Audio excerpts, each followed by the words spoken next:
Hello viewers, আসসালামু আলাইকুম। আমার আজকের পর্বে আপনাদের সবাইকে স্বাগতম জানাচ্ছি। কী অবস্থা, কেমন আছেন সবাই? এই গরমে মনে প্রশান্তি আনার জন্য এবং শরীর ঠান্ডা করে রাখার জন্য আমি আপনাদের আমের একটি রেসিপি শেয়ার করব। এটা হচ্ছে ম্যাঙ্গো স্টাফড কুলফি। এটা ঠান্ডার দিন, গরমের দিনে ঠান্ডা ঠান্ডা এই কুলফিটা খেতে খুব ভালো লাগে। আর এখন যেহেতু আমের সিজন, আপনারা এটা বানিয়ে অনেক দিন সংরক্ষণ করেও রেখে খেতে পারবেন। আমের স্বাদ একদম ঠিকঠাক মতোই থাকে। এজন্য আমি প্রথমে কিছু পেস্তা বাদাম ভিজিয়ে নিয়েছি। পেস্তা বাদামগুলো 2-3 ঘন্টা ভিজিয়ে রাখলে অটোমেটিক উপর থেকে এর খোসাগুলো বের হয়ে উঠে আসে। খুব সুন্দর করে খোসাগুলো উঠে আসলে আর কোনো ঝামেলা থাকে না। আর আপনারা যদি খুব দ্রুত এই কাজটা করতে চান তাহলে গরম পানিতে একটু ভিজিয়ে রাখলেই খুব দ্রুত এটা উঠে যায়। 2-4 মিনিট ভিজিয়ে রাখলে উঠে যায়। আমি সবগুলো পেস্তা বাদামের খোসা ছাড়িয়ে নিয়েছি।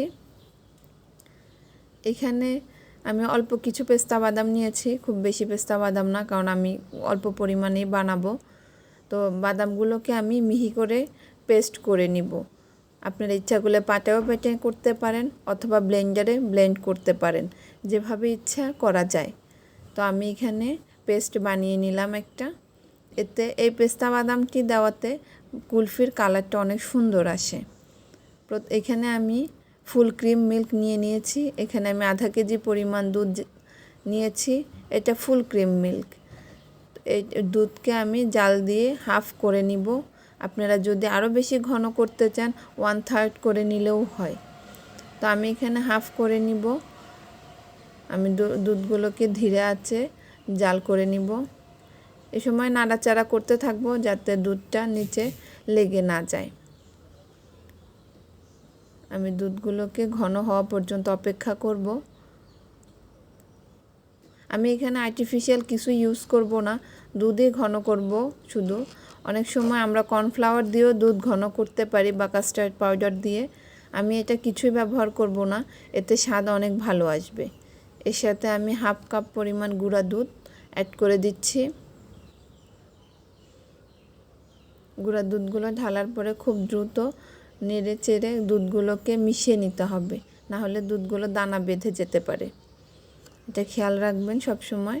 দুধ দেওয়ার সময় দিয়ে সাথে সাথে নেড়ে চেড়ে নেবেন, তাহলে আর দুধ দানা পেকে যাবে না। তো আমার দুধগুলো ঘন হওয়া শুরু করেছে। এ পর্যায়ে আমি হাফ কাপ চিনি অ্যাড করে দিচ্ছি মিষ্টির জন্য। মিষ্টিটা আপনার পরিমাণ মতো, কেউ বেশি খেতে চাইলে বেশি চিনি দিবেন। তো এ পর্যায়ে আমি আবার নেড়ে চেড়ে নিব যাতে দুধটা পাতিলের গায়ে লেগে না যায়, কারণ ঘন হওয়া শুরু করেছে, তো যে কোনো সময় পাতিলে লেগে যেতে পারে। এখন আমি একটু ভালো স্মেলের জন্য একটা এলাচ দিয়ে দিচ্ছি। এলাচটা একটু ফাটিয়ে দিচ্ছি। এরপরে আমি যখন আমার স্টাফটা হয়ে যাবে অলরেডি, তখন আমি এলাচিটা উঠিয়ে ফেলবো। এর জন্য আমি গোটা দিয়েছি। এর সাথে আমি অ্যাড করে দিব পেস্তা বাদামগুলো বাটা। এটা দিয়ে খুব দ্রুত নেড়ে নিতে হবে, নেড়ে দুধের সাথে মিশিয়ে নিতে হবে। তো এই যে আমি দুধের সাথে মিশিয়ে নিলাম।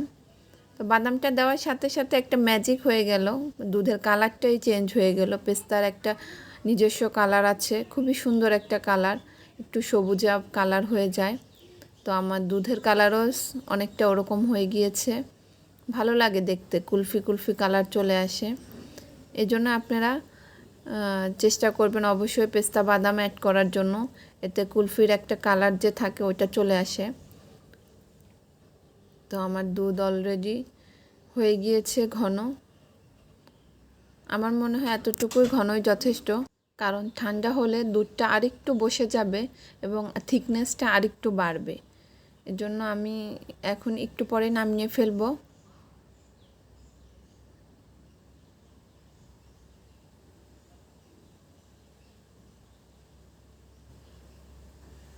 এখানে আমি 3-4টি আমের জন্য দুধ করে নিয়েছি। আপনারা যদি আম বেশি পরিমাণে করতে চান তখন দুধের পরিমাণ বাড়িয়ে দিবেন, তাহলে ঠিক হবে। তো এটা হচ্ছে আপনাদের পছন্দের উপর, আপনারা কতটা আম করতে চান এর উপরে দুধের পরিমাণ দিবেন। আমি এখানে আধা কেজি পরিমাণ দুধ দিয়েছি। তো এই যে আমার দুধটা হয়ে গিয়েছে অলরেডি। আমি এটাকে ঠান্ডা করার জন্য দিব। এবার আমি আমটা রেডি করে নিই। এর জন্য আমি আমের বোটার দিক দিয়ে আমটা কেটে নিব এবং একটা চিকন ছুরির সাহায্যে আমের আটিটা বের করার চেষ্টা করব। একটু কেয়ারফুলি কাজটা করার চেষ্টা করবেন। প্রথমে একটা দুটো একটু খারাপ হলো, আস্তে আস্তে ঠিক হয়ে যায়। এটা করতে করতে আসলে বোঝা হয়ে যায় কিভাবে করা হয়। তো খেয়াল করুন আমি কিভাবে করছি, এভাবে করার চেষ্টা করবেন, ইনশাল্লাহ হবে। তেমন কঠিন কোনো কাজ না এটা, একটু ধৈর্য ধরে করলেই হবে। তো প্রথমে চারদিক থেকে আমি আটির চারদিক থেকে ছুরি দিয়ে আমটা ছাড়িয়ে নিচ্ছি। একদম নিচ পর্যন্ত ছাড়ানোর চেষ্টা করবেন, তাহলে খুব দ্রুত হয়ে যাবে। এবার একটু আটিটা ধরে একটু ঘোরানোর চেষ্টা করবেন। এভাবে যদি না হয় নিচ থেকে একটু ঠেলা দিলেই আটিটা বের হয়ে চলে আসবে। তো দেখুন আমার আটিটা খুব সুন্দর করে বের হয়ে চলে আসছে। এক্সট্রা যে আমগুলো আছে ওগুলো আমি দিব না, আপনারা চাইলে আটির চারদিকের এক্সট্রা আমগুলো দিয়ে দিতে পারেন। এই যে দেখুন দুধটা অনেকটা ঘন হয়ে গিয়েছে। আমি বলেছিলাম না ঠান্ডা হলে দুধটা অনেকটা ঘন হয়ে যাবে। তো দুধটা অনেকটা ঘন হয়ে গিয়েছে। এবার এটাকে আমি আমের ভিতরে দিয়ে নিব। এর জন্য একটা বাটির উপর আমটা রেখে এর উপরে ধীরে ধীরে আমি দুধটা দিয়ে ঢেলে দিব।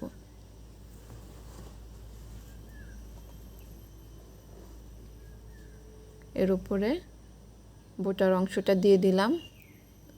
একে একে আমি আরও আমগুলো এরকম করে নিব।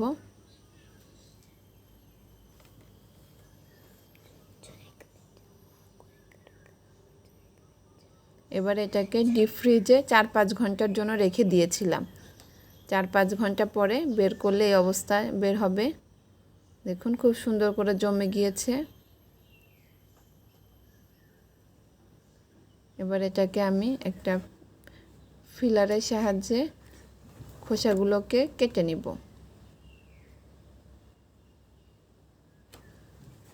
এতে কি হয়, আমের যে একটা পাকা আমের একটা স্বাদটা অক্ষুণ্ণ অবস্থায় থাকে, স্বাদের তেমন কোনো চেঞ্জ হয় না এবং ভিতরে স্টাফের জন্য অনেক অনেক ভালো লাগে খেতে, বেশ ভালো লাগে কুলফিটা।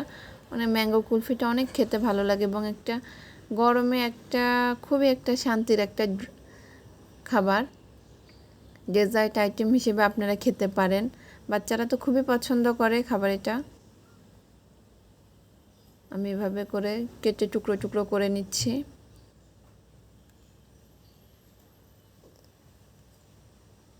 এবার উপরে কয়েকটি বাদাম কুচি দিয়ে সাজিয়ে নিব। ধন্যবাদ সবাইকে আমার রেসিপিটা দেখার জন্য। আমার রেসিপিটা যদি ভালো লাগে অবশ্যই আমার চ্যানেলটি সাবস্ক্রাইব করবেন এবং বন্ধুবান্ধব আত্মীয় স্বজনের সবার কাছে শেয়ার করে সবাইকে রেসিপিটি দেখার সুযোগ করে দিবেন। ধন্যবাদ সবাইকে।